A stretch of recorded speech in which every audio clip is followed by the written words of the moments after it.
Hello everyone, this is Arpit Chaturvedi and very warm welcome to my YouTube channel Biological. So this is the first video of the channel. तो अभी हम लोग एक नया topic शुरू करने वाले हैं, तो फ्लो साइटोमेट्री. इसके बारे में आप लोग सुना होगा, एक बहुत ही इम्पॉर्टेंट टेक्निक है, एक बहुत ही अच्छी टेक्निक है जो कि आजकल बहुत ज़्यादा यूज़ होती है. क्योंकि जितना भी साइटोलॉजिकल वर्क है, जितने भी सेल्स के बारे में स्टडी है, भले ही वो सेल का शेप हो, उसका एक कैरेक्टरिस्टिक हो, या उसे पहचानना हो, या किसी भी टिश्यू से आपको अलग अलग सेल्स को अलग करना हो, तो वहाँ पे ये टेक्निक काम में आती है. तो इस टेक्निक के बारे में हम लोग जानेंगे इस वीडियो में. उसके बाद इसकी कुछ एप्लीकेशंस और इससे क्या क्या अलग अलग तरीके से हम लोग आउटपुट ले सकते हैं, वो इसके आगे वाली वीडियोस में आप लोग देखेंगे. So let's enjoy and let's start the with. So hello everyone, तो अभी आप लोग ने जैसा देखा कि हम लोग इस वीडियो में क्या पढ़ने जा रहे हैं, फ्लो साइटोमेट्री के बारे में. तो किसी भी टॉपिक के बारे में अगर हम लोग पढ़ना चाह रहे हैं, तो सबसे पहले ज़रूरी है कि हम उसके नाम पे एक बार फोकस कर लें कि आखिर उसका नाम हमें क्या बताना चाह रहा है. क्योंकि किसी भी टेक्निक का या किसी भी बायोलॉजी में प्रोसेस का नाम रखा जाता है, तो कुछ ना कुछ उस नाम से ही मतलब निकल आता है. ठीक है, तो फ्लो साइटोमेट्री से अगर हम समझना चाहें, तो फ्लो से पहले हम लोग देखते हैं कि फ्लो से हम लोग को क्या समझ में आ रहा है.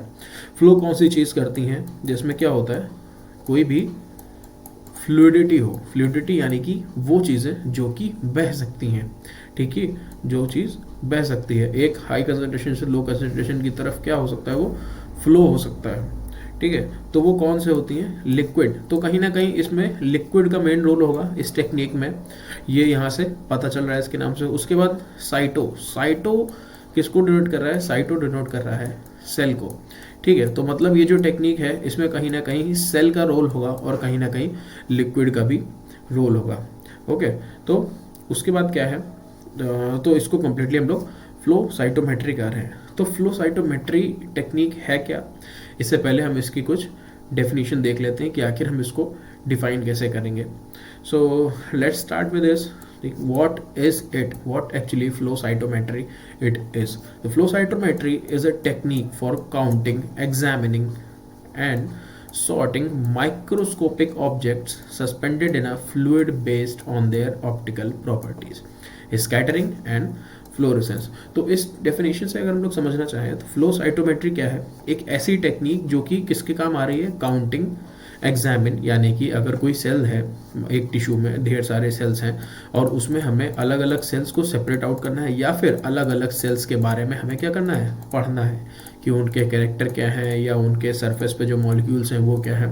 तो वो सारी चीज़ें हम किसके थ्रू कर सकते हैं, या उन्हें सॉर्ट करना हो, यानी कि उन सारे सेल्स में से हमें कुछ सेल्स एक तरीके के अलग करने हो, कुछ एक तरीके के अलग करने हो.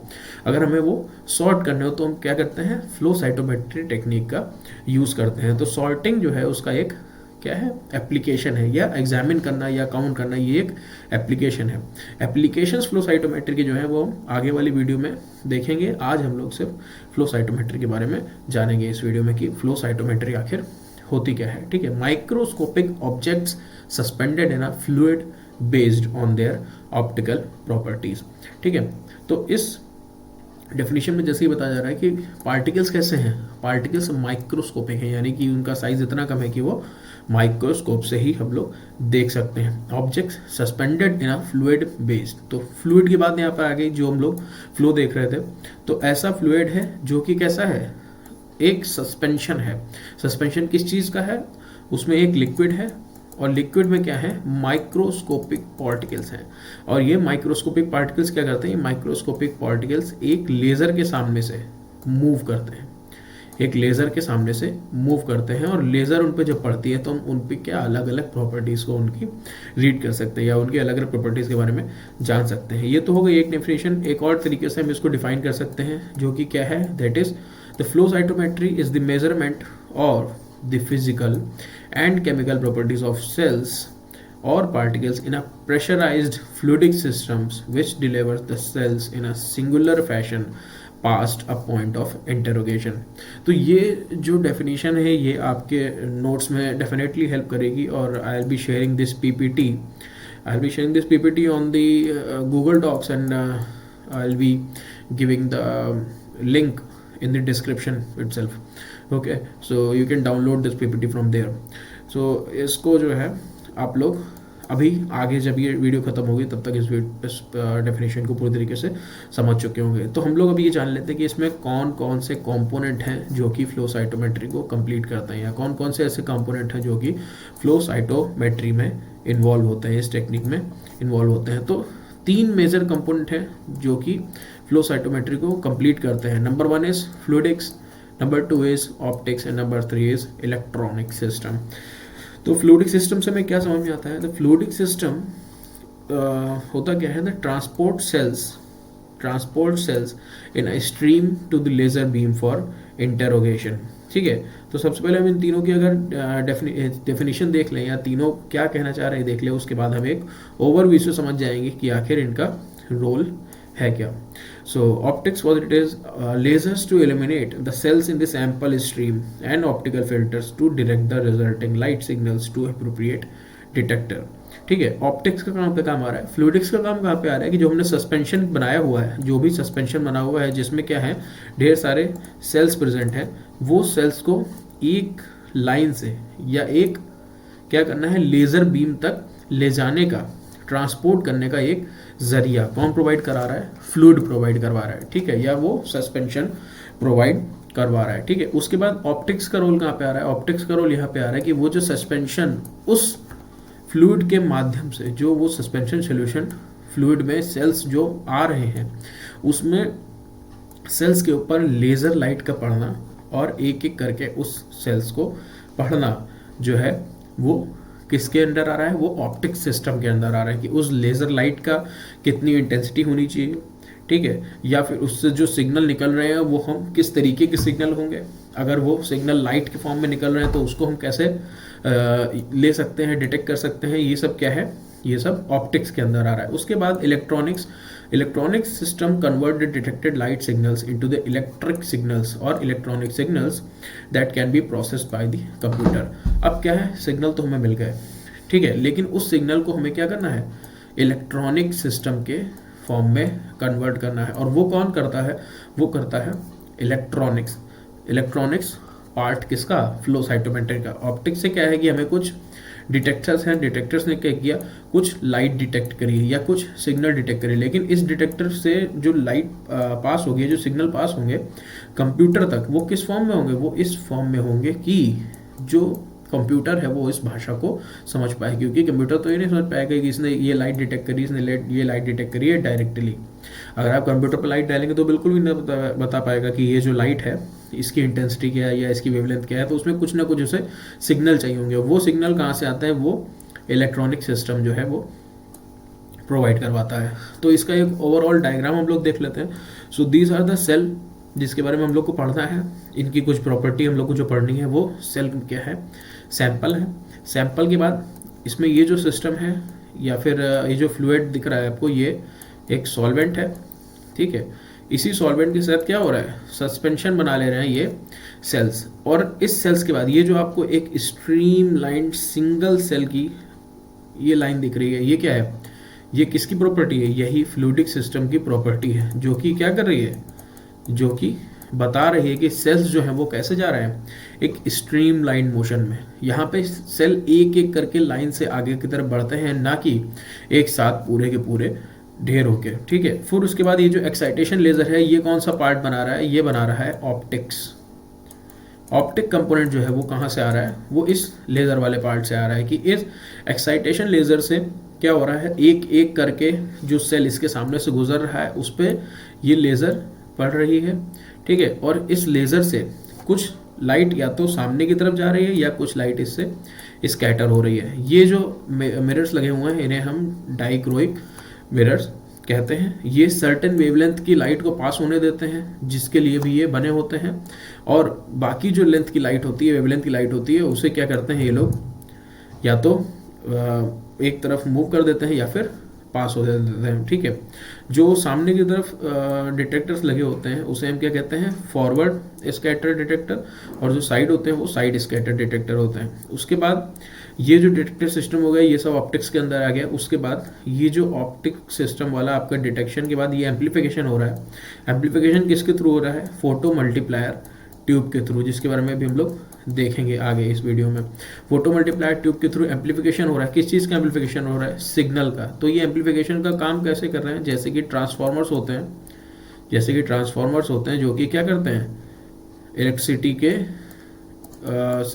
इलेक्ट्रिसिटी को बढ़ाते हैं। मतलब जो ट्रांसफार्मर्स क्या करते हैं, जो बढ़ाने का काम करते हैं, ताकि एक कंप्लीट वेव जो है या एक थ्रेश होल्ड जो है वो क्रॉस रहे, उससे कम इलेक्ट्रिक सिग्नल ना पहुंचे। तो उसी तरीके से क्या होता है, सिग्नल का एम्पलीफिकेशन होता है या सिग्नल का एक्यूमुलेशन होता है, और फिर क्या करते हैं, वो एनालॉग टू डिजिटल फॉर्म में कन्वर्ट कर दिए जाते हैं। ये जो सिस्टम है, ये सिस्टम कौन सा है? ये आपका इलेक्ट्रॉनिक सिस्टम है। एनालॉग टू डिजिटल फॉर्म में कन्वर्ट कर दिए जाते हैं, तो ये आपका इलेक्ट्रॉनिक सिस्टम है। और फिर ये आखिर कंप्यूटर में चले जाते हैं, और कंप्यूटर हमें ये बता देता है कि किस तरीके के सिग्नल हमें मिल रहे हैं। So these are the three system, that is fluidic system, optical system and electronic system. तो ये तीनों सिस्टम हमें देखने को मिल रहे हैं। तो इसकी डेफिनेशन जो भी हमने देखी थी, उससे ये प्रूफ हो गया कि ये तीनों सिस्टम कहाँ कहाँ हमको देखने को मिल रहे हैं और कैसे काम कर रहे हैं। तो हम लोग एक एक करके इन तीनों सिस्टम के बारे में देखेंगे, और क्या क्या इनके कंपोनेंट्स हैं, क्या क्या चीज़ें इन सिस्टम को बनाती हैं, वो आगे देखने की कोशिश करेंगे। So let's start with the system number 1, that is fluidic system. Fluidic system यानी कि the system that is given the property of fluidics. Okay, so the fluidic system consists of a central channel through which the sample is injected, enclosed by an outer sheet that contains the faster flowing fluid। ठीक है, तो जो ये क्या दिख रहा है आपको, ये एक सैंपल इनलेट चैम्बर है। यह सैंपल इनलेट क्या है, पार्ट है। तो अगर हम लोग इसको कंसीडर करें कि हमारे पास क्या है, ये जो चैनल है, सेंट्रल चैनल है, ठीक है, ये क्या है, ओपनिंग है, ये एक ओपनिंग है, और यहाँ से हमें क्या करना है, अपने सैंपल सेल्स को इंट्रोड्यूस करना है। किस में इंट्रोड्यूस करना है, और ये कौन से सेल्स हैं, ये वो सेल्स हैं जिनके बारे में हमें पढ़ना है। तो इन सैंपल सेल्स को जो हम इंट्रोड्यूस करते हैं, तो एक जो साइड होती है सेंट्रल चैनल के अलावा, इसमें एक फ्लूइड फ्लो हो रहा होता है। ठीक है, इस फ्लूइड फ्लो हो रहा होता है, इसकी डेंसिटी क्या होती है, इसकी डेंसिटी जो होती है वो ज़्यादा होती है, किससे, जो सेंट्रल चैनल में फ्लूइड होता है उससे। ठीक है, तो इस सेंट्रल चैनल में जो फ्लूइड होता है, इससे इसकी डेंसिटी ज़्यादा होती है बाहर वाले शीथ फ्लूइड की। ठीक है, उससे क्या होता है, एक स्ट्रीमलाइन फ्लो बनता है, as the sheath fluid flow moves it creates a massive drag effect on the narrowing central chamber. ये जो सेंट्रल चैम्बर है, ये धीरे धीरे आगे की तरफ पतला होता रहता है, इतना पतला होता रहता है कि इससे एक एक सेल एक स्ट्रीमलाइन मोशन में पास हो सके।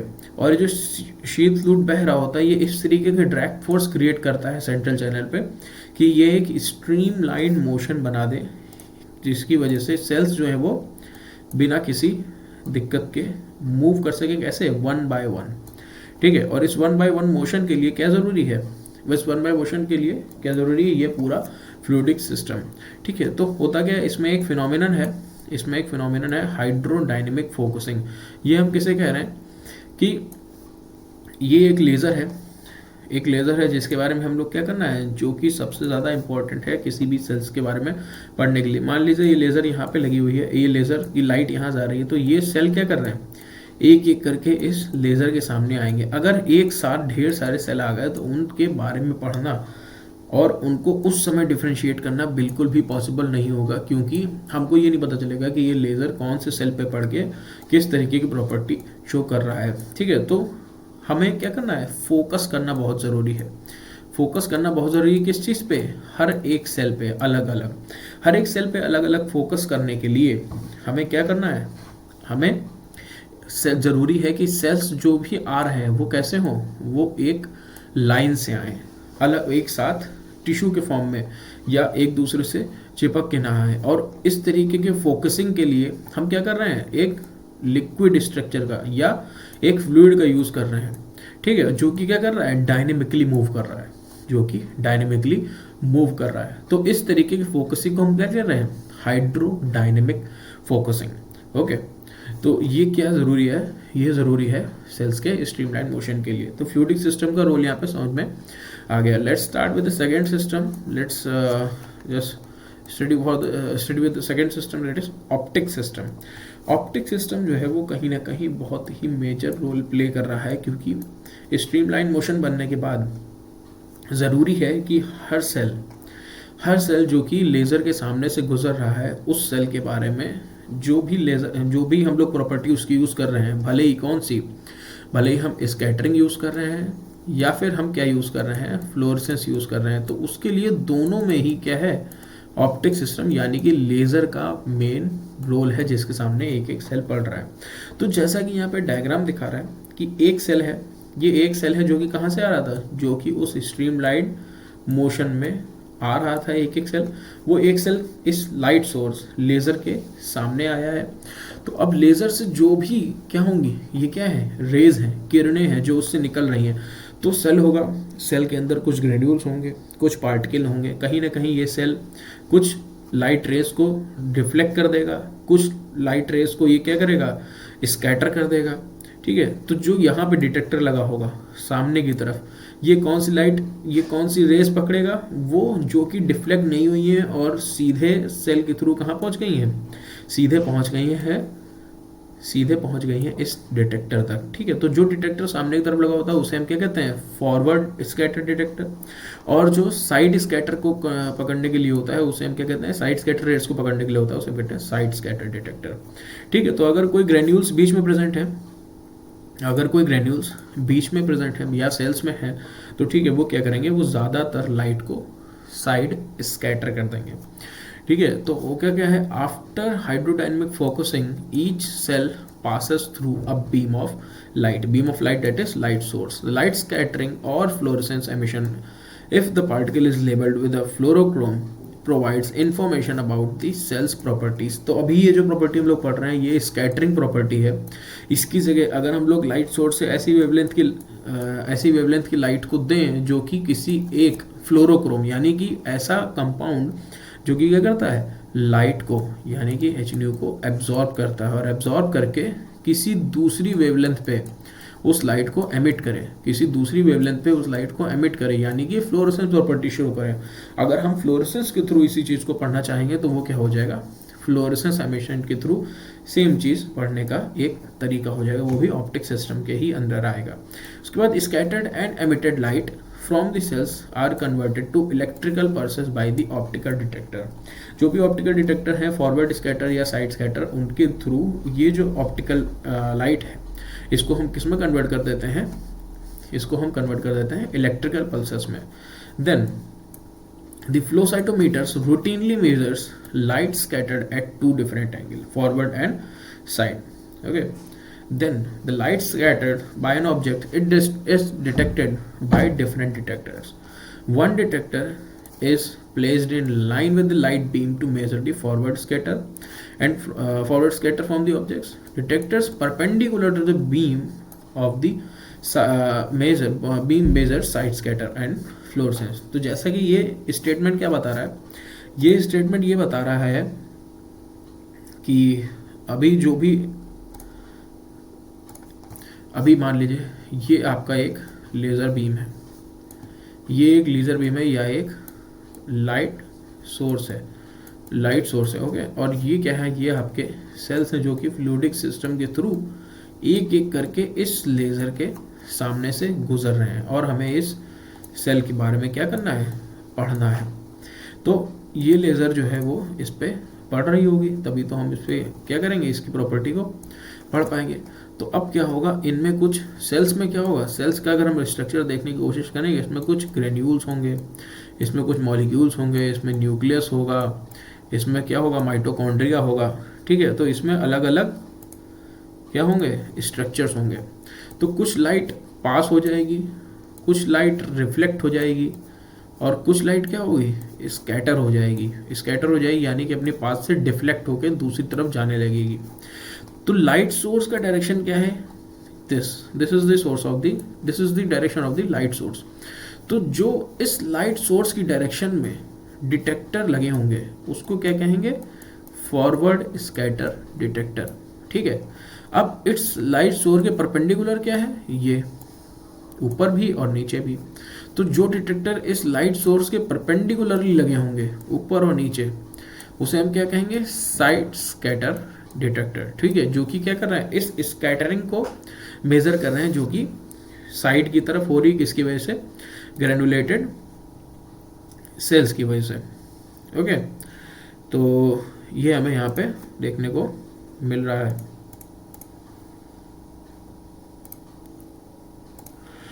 तो अब हम लोग क्या देख रहे हैं, अब हम लोग देख रहे हैं कि the forward scatter is based on two properties, size and refractive index, and the side scatter is based on the granularity और इंटरनल कॉम्प्लेक्सिटी। तो फॉरवर्ड स्कैटर किसकी वजह से हो रहा है, फॉरवर्ड स्कैटर हो रहा है साइज और रिफ्रैक्टिव इंडेक्स की प्रॉपर्टी पे, कि एक लाइट जो है वो एक डेंसिटी वाले एरिया में कैसे मूव कर रही है और उसकी जगह दूसरी डेंसिटी वाले एरिया में कैसे मूव कर रही है, ठीक है, उसके बीच का डिफरेंस क्या है, उस पर डिटरमाइन करता है क्या, फॉरवर्ड स्कैटर, और दूसरा क्या डिटरमाइन करता है कि साइज कितना बड़ा है, जितना बड़ा साइज होगा, ठीक है, फॉरवर्ड स्कैटरिंग हमें उतनी कम देखने को मिलेगी, क्योंकि क्या होगा, फॉरवर्ड स्कैटरिंग हमें उतनी ज़्यादा देखने को मिलेगी, क्योंकि क्या होगा, जो लेज़र बीम से डायरेक्ट लाइट आ रही होगी वो डिफ्लेक्ट कर जाएगी या स्कैटर कर जाएगी साइड की तरफ, ठीक है। साइड स्कैटर किसकी वजह से हमें देखने को मिलता है, मेजरली ग्रैनुलैरिटी और इंटरनल कॉम्प्लेक्सिटी वजह से। अगर कोई सेल है जिसमें बहुत ज़्यादा ग्रेन्यूल्स हैं, तो वो क्या करेंगे, लाइट को साइड स्कैटर करेंगे, ठीक है। ग्रैनुलेटेड सेल्स कौन से होते हैं हमारे, जो हम लोग इम्यूनोलॉजी में देखते हैं, इसिनोफिल्स, बेसोफिल्स, न्यूट्रोफिल्स, ये ग्रैनुलेटेड सेल्स हैं, ठीक है। तो इनका इंटरनल जो कॉम्प्लेक्सिटी होगी उसकी वजह से हमें क्या पता चलेगा कि सेल जो है कितना ज़्यादा ग्रैनुलेटेड है। इससे हम लोग ये भी पता कर सकते हैं कि सेल जो है वो डेड है या अलाइव है, क्योंकि सेल जो डेड होता है उसका इंटरनल स्ट्रक्चर जो है वो कम्प्लीटली डिमिनिश कर जाता है और वो कैसा हो जाता है, एक सॉलिड बॉल टाइप का स्ट्रक्चर हो जाएगा। अगर हम लोग लेज़र के बीम के अंदर पढ़ रहे हैं तो उसकी साइड स्कैटरिंग बहुत ज़्यादा बढ़ जाएगी, उसका साइज़ जो होगा वो श्रिंक कर जाएगा लाइव सेल के मुकाबले।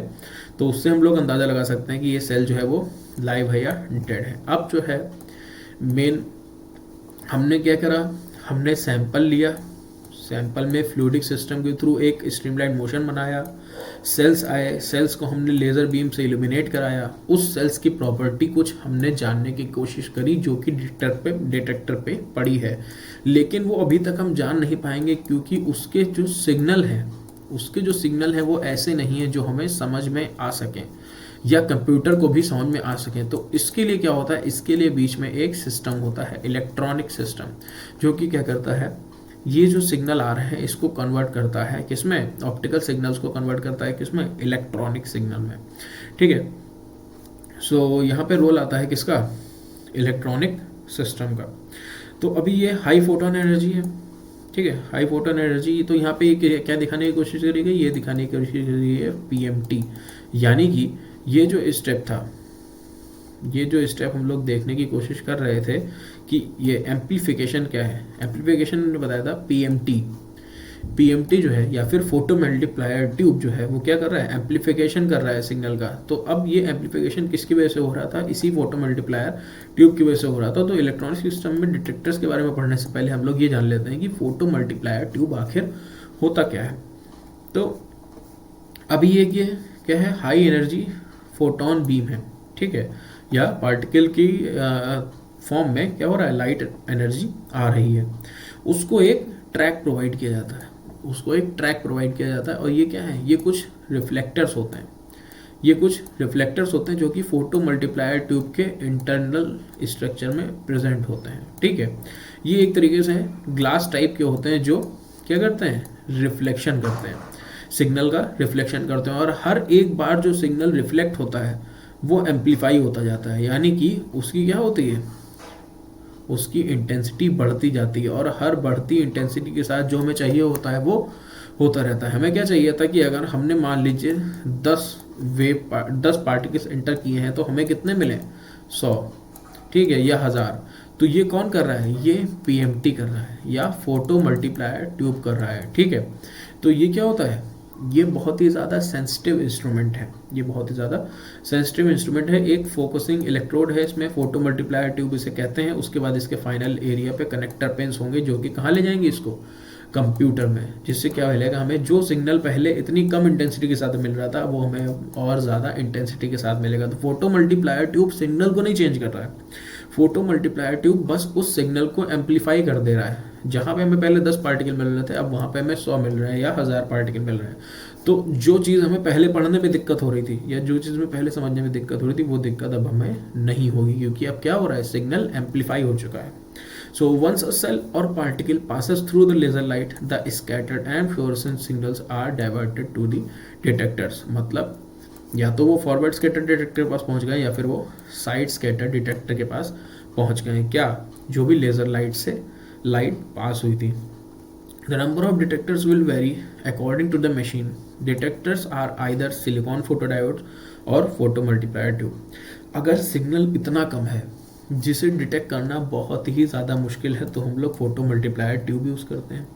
और अगर सिग्नल ऐसा है कि जिसे कम एम्पलीफाई करके भी काम हो सके, तो उसे हम लोग सिलिकॉन फोटो डायोड्स का यूज़ करते हैं। सिलिकॉन फोटो डायोड्स का भी सेम ही काम है लगभग, जो कि क्या कर रहे हैं, जो कि पीएमटी कर रहा है, लेकिन बस ये थोड़ा सेंसिटिव कम है, पीएमटी ज़्यादा सेंसिटिव है। तो साइड स्कैटर जो डिटेक्टर होते हैं, साइड स्कैटर डिटेक्टर, उसमें हम लोग पीएमटी का यूज़ करते हैं। और जो फॉरवर्ड स्कैटर डिटेक्टर होते हैं, उससे पहले हम लोग किसका, फोटो डायोड्स का यूज़ करते हैं। ठीक है, तो photo diodes is less sensitive to light signals than the PMT, thus it is commonly detect the stronger FSC signal. So PMTs are used to detect the weaker signals generated by SSC and fluorescence. Okay. So what are optical detectors? अभी तक हम लोग ने ये देखा कि भाई PMT क्या है या फ्लूइडिक सिस्टम क्या है या ऑप्टिकल सिस्टम क्या है। तो इन सब चीज़ों को आखिर एक जरिया या एक जगह ले कौन जा रहा है, एक जगह ले जा रहे हैं ऑप्टिकल डिटेक्टर, जो कि क्या है, जरिया है उस चीज़ का जो चीज़ हमें समझ में आए, जो कि सिग्नल कंप्यूटर को समझ में आए। ठीक है, तो all of the signals are routed to their detectors via a system of filters and dichroic mirrors. System of filters और डाइक्रोइक मिरर्स का मतलब यहाँ पे क्या है कि जैसे कि अभी बताया था कि डाइक्रोइक मिरर्स होते क्या है कि ये ऐसे मिरर लगे होते हैं। तो अगर हमारे पास एक लाइट बीम आ रही है, तो ये क्या होता है, इनके पास एक प्रॉपर्टी होती है कि सर्टेन वेवलेंथ की लाइट को पास होने देते हैं, जो ये अलाउ करते हैं, और जिनको ये अलाउ नहीं करते हैं उन्हें क्या करते हैं, ये दूसरी डायरेक्शन में मूव कर देते हैं। ठीक है, तो अगर हमें कोई ऐसी लाइट है जिसे हमें क्या करना है, वेवलेंथ के अकॉर्डिंग उसे अलग अलग डायरेक्शन में रोटेट करना है, तो हम वहाँ पे अलग अलग वेवलेंथ के पासिंग वाले क्या कर सकते हैं, डाइक्रोइक मिरर्स को यूज़ कर सकते हैं। और ठीक है, उसको यूज़ करके हम क्या कर सकते हैं, डिटेक्टर तक उस लाइट को पहुंचा सकते हैं। क्योंकि कोई भी डिटेक्टर होगा तो वो ज़रूरी नहीं है कि हर वेवलेंथ की लाइट को क्या करे, एक्सेप्ट करे। कोई डिटेक्टर वो किसी वेवलेंथ की लाइट को समझता है, कोई डिटेक्टर वो किसी वेवलेंथ की लाइट को समझता है, तो उस डिटेक्टर तक उस वेवलेंथ की लाइट को पहुँचाने का काम किसका होगा, उस डाइक्रोइक मिरर का होगा। क्योंकि अब हम लोग इसको समझने की एक छोटी सी कोशिश करते हैं कि अगर मान लीजिए क्या है, ये एक लाइट सोर्स है, इस लाइट सोर्स से हर वेवलेंथ की लाइट निकल रही है, फिर उसके बाद ये एक सेल पे पड़ रही है, और इस सेल से क्या हो रहा है, इस सेल से फॉरवर्ड स्कैटर जो निकल गया वो निकल गया। ठीक है, लेकिन अब क्या हो रहा है, अब इससे हर वेवलेंथ की लाइट, इस लाइट में हर वेवलेंथ की क्या है, हर वेवलेंथ की रेस प्रेजेंट है, और अलग अलग डिटेक्टर्स लगे हुए हैं जो कि क्या कर रहे हैं, जो कि सिर्फ एक सर्टेन वेवलेंथ की लाइट को ही पढ़ते हैं। तो अगर हर डिटेक्टर पे हर लाइट पड़ेगी तो लास्ट डिटेक्टर तक तो कोई लाइट पहुंचेगी ही नहीं, या अगर पहुंचेगी तो वो इतनी कम होगी कि वो उसे एम्पलीफाई भी ना कर पाए। या अगर एक डिटेक्टर है, अगर उस पर एक ही वेवलेंथ की लाइट वो एक्सेप्ट कर सकता है और हर वेवलेंथ की लाइट पहुंचेगी तो वो तो उसके लिए बेकार है। तो हम यहाँ पे क्या करते हैं, डाइक्रोइक मिरर्स का यूज़ करते हैं बीच में। डाइक्रोइक मिरर्स क्या करते हैं, सिर्फ उसी वेवलेंथ की लाइट्स को पास करते हैं जो कि डिटेक्टर में क्या हो, जो डिटेक्टर उस वेवलेंथ की लाइट को पहचान सके या उस वेवलेंथ की लाइट पे काम कर सके। ठीक है, तो यहाँ पे डाइक्रोइक मिरर जो है अपना रोल प्ले करते हैं, और बाकी लाइट को क्या करते हैं, ये आगे पास कर देते हैं ताकि नेक्स्ट डिटेक्टर तक वो लाइट पहुँच सके। तो each photomultiplier tube fluorescence detector is placed behind a series of dichroic mirrors and filters.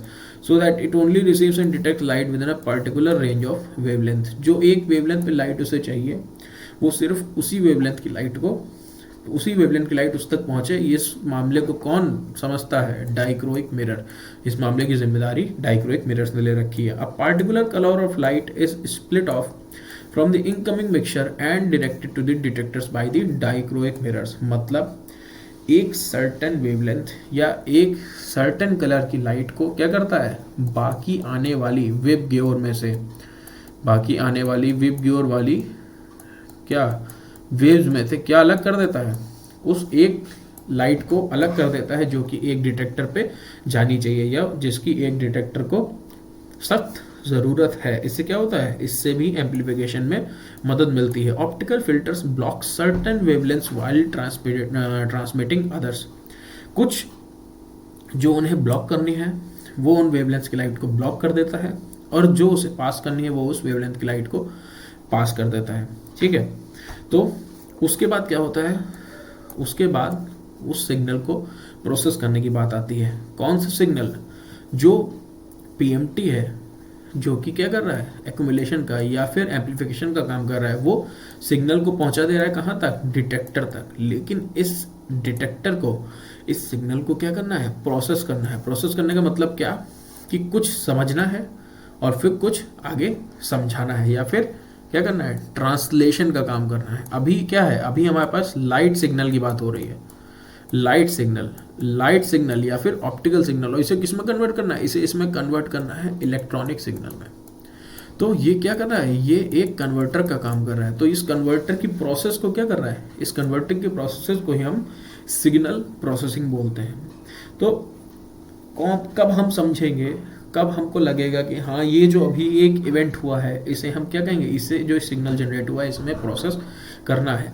तो as the particle enters the laser beam spot, the output of the PMT will begin to rise, reaching peak output when the particle is located in the center of the laser beam। ठीक है, तो अभी क्या है, अब एक ये laser, ये क्या है, ये आपकी बीम है जिसमें क्या है, आपके सस्पेंडेड पार्टिकल आ रहे हैं, उधर से क्या है, लेज़र आ रही है।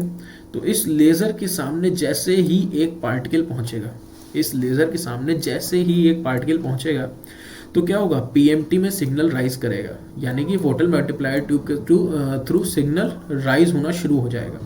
फिर जैसे ही वो सिग्नल उससे बाहर होगा, जैसे ही वो सिग्नल उससे बाहर होगा वो सिग्नल डाउन होने लगेगा, वो सिग्नल डाउन होने लगेगा। तो ये जो स्टार्टिंग पॉइंट है, यानी कि अब जो है वो क्या है, जो पार्टिकल है वो धीरे धीरे बीम के एकदम बीच में आ रहा है। जब वो बीच में होगा, बीचों बीच से बीम पास हो रही होगी, तो ये क्या होगा, ये सिग्नल अपनी पीक पे होगा। ये जो पीक है ये क्या है, ये दर्शा रही है कि ये जो सिग्नल है या फिर जो सिग्नल पार्टिकल है ये कहाँ है, ये लेज़र बीम के एकदम बीचों बीच में है। लेज़र, अब सिग्नल शुरू कहाँ से हुआ था, सिग्नल हमें तब मिलना शुरू हुआ था जब उसने यहाँ से एंट्री ली थी, इस जगह से एंट्री ली थी, तो ये लाइन ऐसे यहाँ से उठना ऊपर शुरू हो गई थी, और जब उसने यहाँ पे आखिरी में एग्जिट करी है तो वो यहाँ पे लाइन खत्म हुई है, नीचे लाइन खत्म हुई है। ठीक है, तो ये जो एक हमें क्या मिलता है, एक हमें ग्राफ मिलता है। इस ग्राफ से हम कुछ पढ़ के क्या कर सकते हैं, कुछ प्रिडिक्शन कर सकते हैं, कुछ प्रिडिक्शन कर सकते हैं, उससे हमें क्या करते हैं, कुछ जानकारी मिलती है।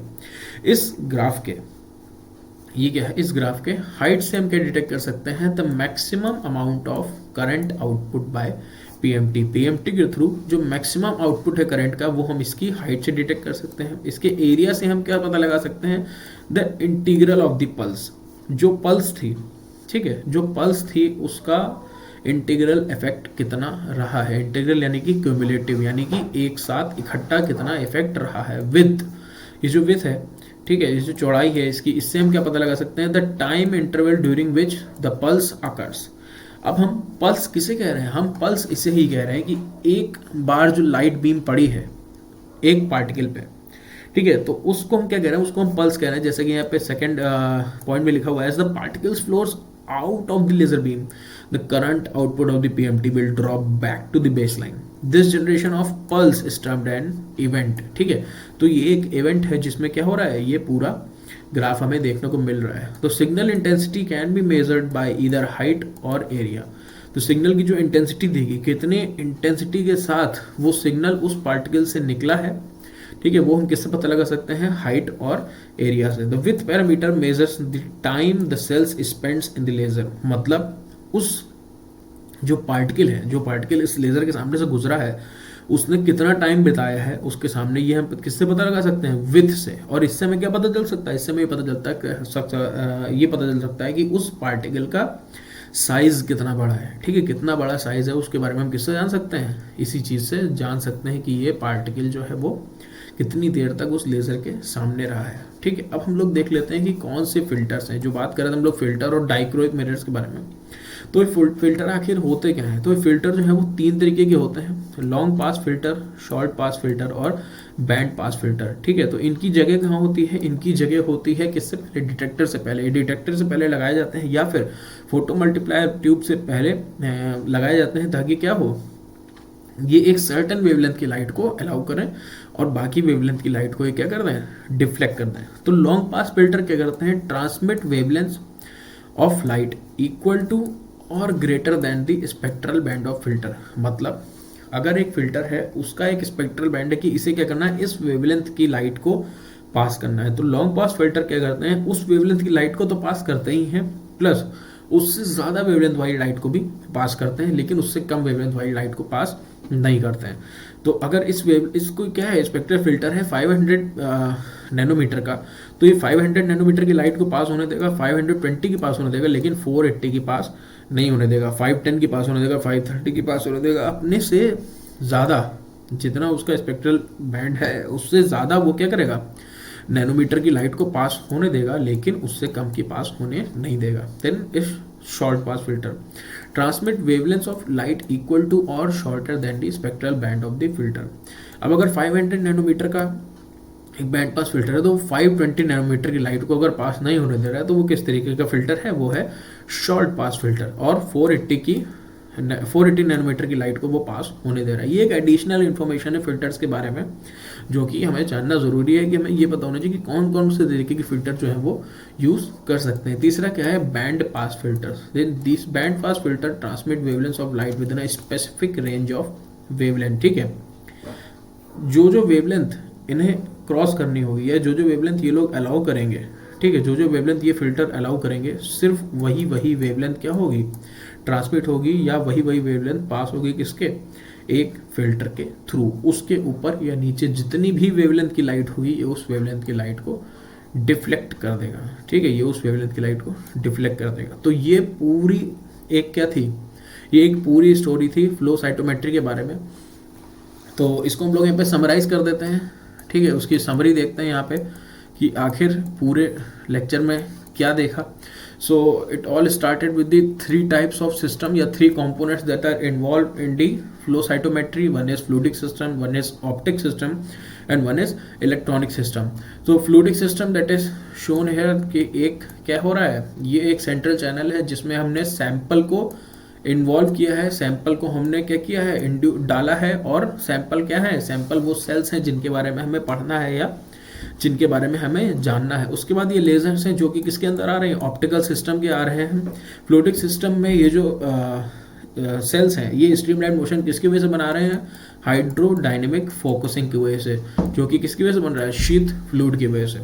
और ये लेजर क्या कर रहा है, लेजर इस पे पड़ रहा है, लेजर इस पे पड़ रहा है, जिसकी वजह से क्या हो रहा है, एक लाइट इल्यूमिनेट हो रही है, कुछ लाइट पास हो रही है जो कि फॉरवर्ड स्कैटर डिटेक्टर पे पड़ रही है, जिसके आगे क्या लगे हुए हैं, फिल्टर्स लगे हुए हैं। कौन कौन से फिल्टर, ये फिल्टर कोई भी तरीके के हो सकते हैं, short pass filter, long pass filter या बैंड पास फिल्टर। ठीक है, ये कुछ डाइक्रोइक मिरर्स हैं जो कि सर्टेन वेवलेंथ ऑफ लाइट को क्या कर रहे हैं, अलाउ कर रहे हैं, और सर्टेन वेवलेंथ ऑफ लाइट को डिफ्लेक्ट कर दे रहे हैं। जो अलाउ कर रहे हैं वो लाइट किस पे जा रही है, वो साइड स्कैटर्स पे जा रही है, जो कि कहाँ प्रेजेंट है, जो कि प्रेजेंट है perpendicular to the laser that are present. ठीक है, जो लेजर लाइट आ रही है उसके परपेंडिकुलरली कौन से साइड स्कैटर प्रेजेंट है, जो पीएमटी यहाँ पे लिखा हुआ है, this is photo multiplier tubes. ठीक है, तो यहाँ पे किसका काम आ रहा है, यहाँ पे रोल आ रहा है ऑप्टिकल सिस्टम का या ऑप्टिक्स सिस्टम का। सो डाइक्रोइक मिरर्स के बाद वहाँ पहुँच गया, उसके बाद फिल्टर के साथ यहाँ पे भी एसएससी लगा हुआ है, यानी कि साइड स्कैटर डिटेक्टर लगा हुआ है। और फिर इस डिटेक्टर से सारे सिग्नल कहाँ पहुंच जा रहे हैं, सारे सिग्नल पहुंच जा रहे हैं इस इलेक्ट्रॉनिक सिस्टम में। और ये क्या कर रहा है, ये इलेक्ट्रॉनिक सिस्टम कन्वर्ट कर रहा है किसको, ऑप्टिकल सिस्टम को इलेक्ट्रॉनिक सिग्नल, ऑप्टिकल सिग्नल्स को, सॉरी, इलेक्ट्रॉनिक सिग्नल में। तो इस इलेक्ट्रॉनिक सिग्नल से हमें क्या देखने को मिल रहा है, ऐसे सिग्नल जो कि एक कंप्यूटर पढ़ पाए और हमें कहाँ दिखाए, स्क्रीन पे। तो जो हम लेके चले थे सेल्स को एक फ्लूइड में, ठीक है, उसकी सारी प्रॉपर्टीज हमें अब कहाँ देखने को मिल रही हैं, अब हमें देखने को मिल रही हैं स्क्रीन पे। तो हम लोग इसको हर तरीके से सेट कर सकते हैं, अगर हमें उसकी सरफेस की स्टडी करनी है, या हमें उसके इंटरनल स्ट्रक्चर की स्टडी करनी है, या हमें किसी टिश्यू से अलग अलग सेल्स को सेपरेट आउट करना है, सॉर्ट आउट करना है, ठीक है, तो इसको हम अलग अलग तरीके से यूज़ कर सकते हैं। तो इसके जितने भी एप्लीकेशन हैं वो अब आने वाली वीडियोस में आप लोग को मिलेंगे। ये एक बेसिक था किसके बारे में, फ्लो साइटोमेट्री के बारे में। So thank you so much, hope you guys like it. तो if you guys like this video, so do share this video. This is the very first video of this channel, और आगे regular videos इस channel पे मैं upload करता रहूँगा। This is me, I am Arpit Chaturvedi. सो अगर आप लोग को कुछ भी टॉपिक चाहिए जिसके बारे में आप चाहते हैं मैं वीडियो बनाऊँ बायोलॉजी से रिलेटेड, तो you can mail me at biological1116@gmail.com, और इसी के जो गूगल डॉक्यूमेंट पे मैं अब इसकी PDF फाइल भी अपलोड कर दूंगा। So you can download it from there and make your और prepare your notes. So thank you so much. This is Arpit Chaturvedi once again signing off.